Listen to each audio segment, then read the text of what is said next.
10.8, number 43. A rectangle has an area of 180 and a perimeter of 54. What are the dimensions? So think about it, you guys. X, Y. If the area, X, Y equals 180, because length times the width. And then a perimeter would be 2x, because x plus x is 2x, plus y plus 2y equals 54.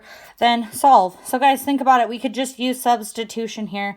So I would go ahead and divide by y to both sides. So then we have x equals 180 over y. Plug that in for x.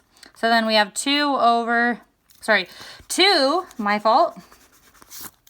We would have 2 times 180 over y plus 2y equals 5y. Is that what it is? Oh, okay. Well then, from there, we'll just solve for y. So then I'm going to get... Did I write something down wrong on that one? Let's see. Yeah. Equals 54. That's a 54. I knew something felt wrong. Equals 54. And then you'll just solve for y, you guys. So then look, that's 180 times 2, that's 360 over y plus 2y equals 54. So you could get a common, I don't want to get a common denominator because then I'm going to have a quadratic. I'm trying to decide how I want to do this. I might not have a choice. So I'm going to have to get a common denominator. So times by y. So then we have 360 plus 2y squared equals 50. That's a 54. Ah, no wonder. I keep having issues.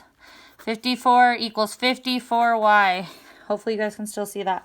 Okay, so then from there, get the quadratic equal to 0.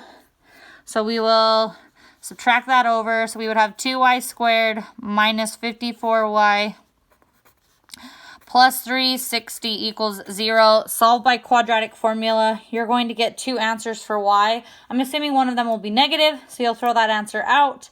So then whatever you get for y, think about it, you guys. Quadratic formula, that bad boy.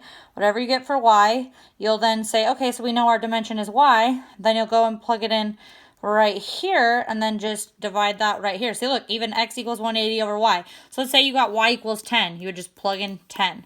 So once again, do quadratic formula because I don't want to have to factor that. I mean, you could probably factor it because all of those divide by 2. So you actually probably could factor this one. But quadratic formula is probably just as easy.